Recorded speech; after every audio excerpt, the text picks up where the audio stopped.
Courage and strength is not about what we experience.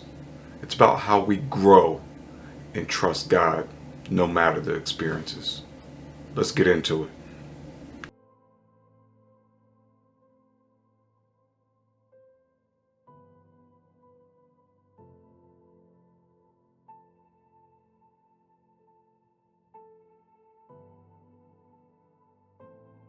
Welcome, everybody. Thank you for joining another Walking with Christ podcast. I just wanted to take this time to extend a special thank you for all of you who decided to subscribe. All of you that have been liking, whether it's the shorts or whether it's the videos. I just wanted to say thank you for taking the time to make this community a part of your life. And if you feel that you want this to be a part of your life and you're not subscribed, feel free to do so. Feel free to like, share, comment, do any and all of that. And I just wanted to thank you for taking the time to watch this video that you're presently watching. We got plenty of others, and it's just a journey of growth together as we continue to go down this path. So feel free to join it. Again, as I've said in the past, not to follow me, but to go on this journey as one, as we support one another throughout what we are doing to grow closer in our relationship to God. So again, I invite you to be able to do so, and I'm thankful for those of you that already have. So today we're going to get into the topic of courage and strength. I've seen courage and strength show up in many examples biblically and in everyday life. I've seen its presence in my own life, especially when it comes to different circumstances that we're faced at different points. Strength and courage. The one thing I found out though, y'all, is that what I believed to be strength and courage, it used to cause me to think of certain types of people when I was younger.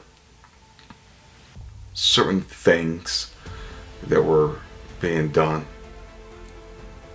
Then I started to really wrap my mind around it as I grew in my walk more, and it became a thing to where it really set in my mind, and I noticed themes of it throughout the word where your strength and courage comes from your faith in God, your trust in how He's going to operate in your life, to walk that path no matter whether it's clear to you or not, to trust in His ways even when the ways don't seem clear, to know that things are going to get worked out and have faith in that even when it seems like the things aren't going to be worked out very well, to in your moments to where you desperately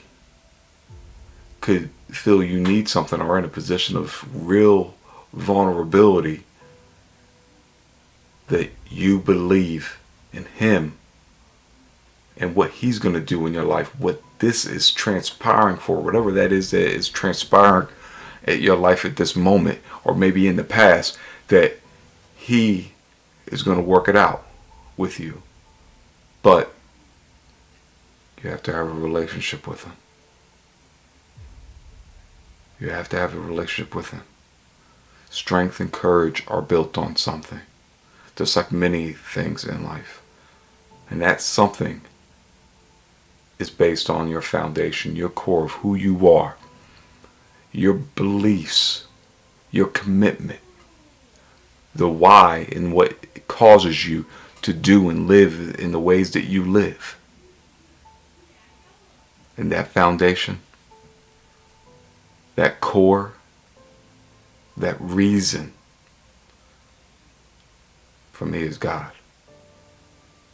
That reason for you if as you navigate these things in life and the things of the past, that, by the way, you should leave in the past as a lesson, as a contribution to whatever God has needed you to become as wisdom to be able to move forward from. And then that strength, that courage will start to form, but not form in a way to where you're just arrogant or boasting about it, but you're humble. The true example of strength and courage is not about how you can run your mouth about it, how you can go around and act all big and bad about it. It's in how humble you can be about it.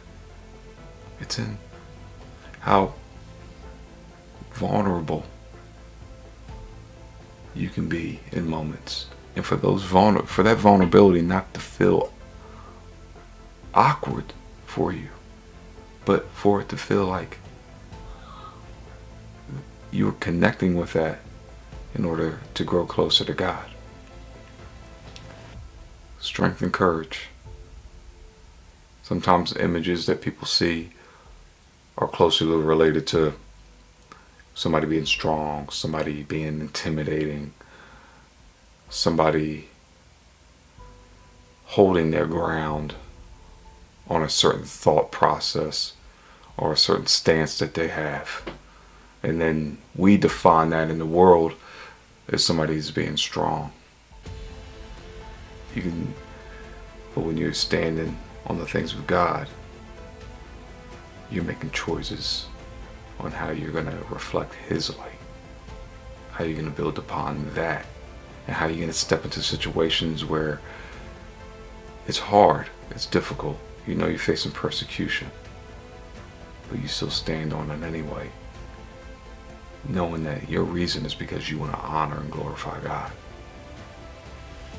And God talks about this, and it's mentioned in Joshua 1:9. So let's go ahead and hit on this. Joshua 1:9, everybody. Have I not commanded you?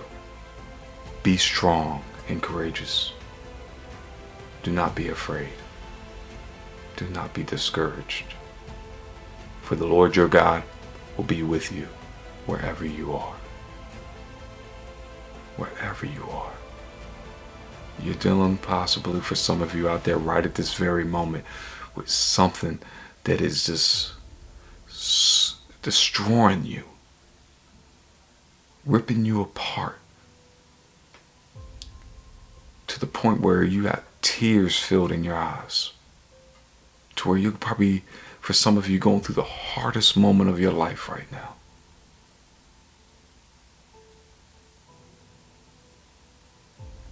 And sometimes in those moments, it can be hard, if not just completely, utterly difficult, for you to see God and what His presence is in your life. But for some of you, you see Him. You know what He's doing in your life. You feel His presence, His comfort in your life, no matter what you're doing. And you're not discouraged, because you know what He is and what this life is for. This life is meant for us to live and honor Him. And we go through difficult things, see difficult things happen in other people, and that can be heart-wrenching. It can be disappointing. That could strip away at our trust in Him. And that's something that we need to come to terms with. We need not be afraid, because what is coming to us as far as our life with Him is far greater than anything that's coming to us with this life in the world. And we have to discover what that means to each and every one of us personally. And the more we discover that, what He is in our life, what this life is meant for, and how these things are going to go, and what it means to face these things in life, and why it is so important that He is at the forefront of what is shaping our perspective, shaping our direction, shaping the way that we're deciding to go, how we go about that, the more the strength and courage that actually honors God is going to show up in who we are. It's said in Psalm 31:24 to be strong and take heart, all you who hope in the Lord. So it is in those moments of vulnerability where it feels like everything is being stripped away at you, where it's the most hard, difficult, challenging, back up against the wall type of moments of your life, to where you're closest with Him, your relationship with Him will decide how you navigate those things. So it's important to make sure that you're looking at that, and that we seek Him in those moments, but even more importantly, right now. Not just when the moments come, but with the moment being right now, you need to take that ministry in your life, or seek a ministry in your life, to be able to grow closer to Him, everyone. It's definitely strength and courage isn't going to be built up in you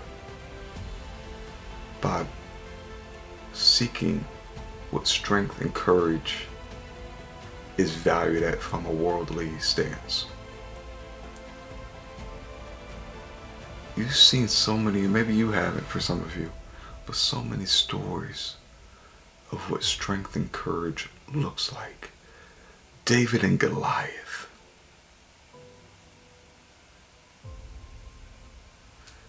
Noah building up that ark in faith. Moses freeing the people, walking through the Red Sea with big amounts of water to his left and his right, and walking through a path, trusting God all the way. Strengthening, so many examples of strength and courage. And it all was centered on trusting and having faith in God. To not being discouraged, of not being afraid. Were there moments and thoughts that they had? I'm not sure. I wasn't there. But I know from what Moses, Noah, David were called to do, and many more stories, they did what they were asked. And we're talking about, I mentioned faith and trust, but it goes back to something I mentioned so many times, which is just centered on obedience. And I shouldn't say just centered on, because obedience isn't simple. Obedience is hard for a lot of people, because that means you have to willingly go in a direction, no matter whether you are certain about it or not. A lot of people have trouble with that. And you got to say to yourself, you got to look at yourself and say, how much trouble am I having with that? And why am I having so much trouble with that? Is it something that still requires work within me to be able to move forward, man? To be able to move forward and grow and walk with God, walk with Christ in a way that I'm not looking back. I'm looking forward because I know what He has in front of me is far greater than what He's had behind me.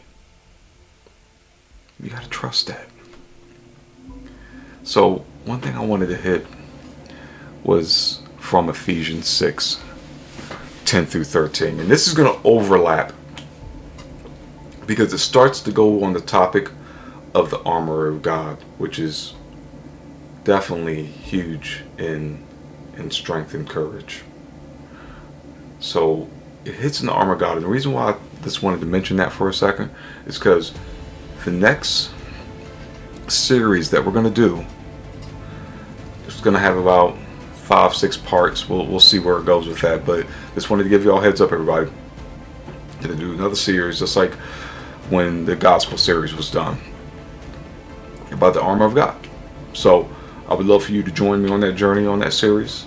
But this scripture and the part of it that I'm going to read from, again in Ephesians 6:10 through 13, kind of overlaps into this topic of strength and courage. So I'm just going to go into the first part of it. When we go into the description of the different parts of the armor of God, that's when we'll go into the whole series. But this is kind of like a prelude, but at the same time pertains to what we are going into with this video as well. So this is what it says. Finally, be strong in the Lord and in His mighty power. Put on the full armor of God so that you can take your stand against the devil's schemes. Against the devil's schemes. This is the build-up of what the strength and courage is about. If you're not gonna exhibit strength and courage in the test in life, in the challenges in life, in the things that put you in a position to where you have shaken faith, then all these things that are happening with you can kind of just dissipate whenever the devil's chipping at your life, enticing you with temptation in your life.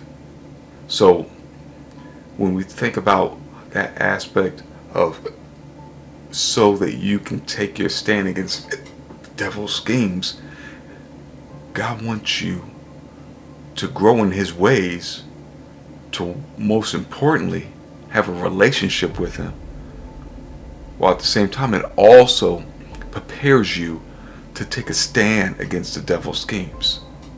So let's continue on. Verse 12. For our struggle is not against flesh and blood, but against the rulers, against the authorities, against the powers of this dark world, and against the spiritual forces of evil in the heavenly realms. Therefore, put on the full armor of God, so that when the day of evil comes, you may be able to stand your ground. And after you have done everything, to stand. It's so important that we go into this armor of God series, because the thing that will happen is that when you have strength and courage of the world, when you're faced with something of a greater magnitude, like the schemes of the devil and what that's going to continue to progress in over time throughout the years of what we're going to continue to face in this world, once it even gets more difficult, where are you going to be at? As things continue to transpire biblically, how's that going to affect you? What are you going to do in response to that? Because it's all good to think and perceive that, but let's just be straight up. There are people in the world that are dying as they pronounce their faith, as they stand firm in their faith.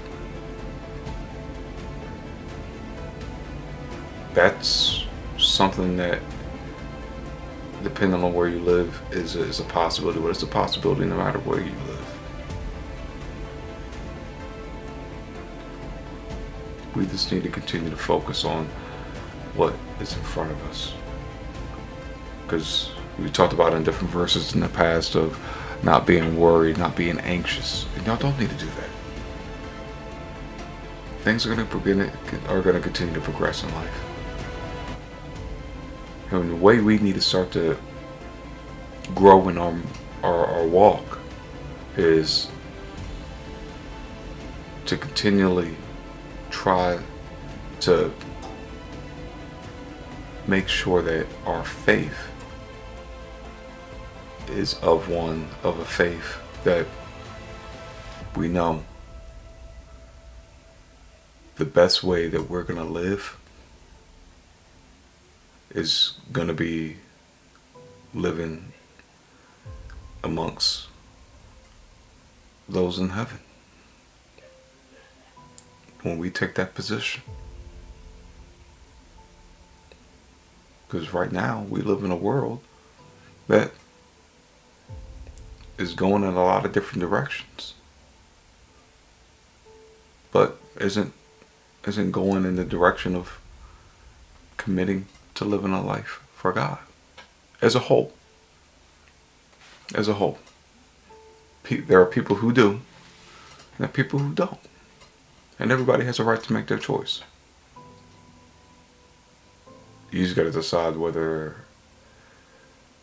that choice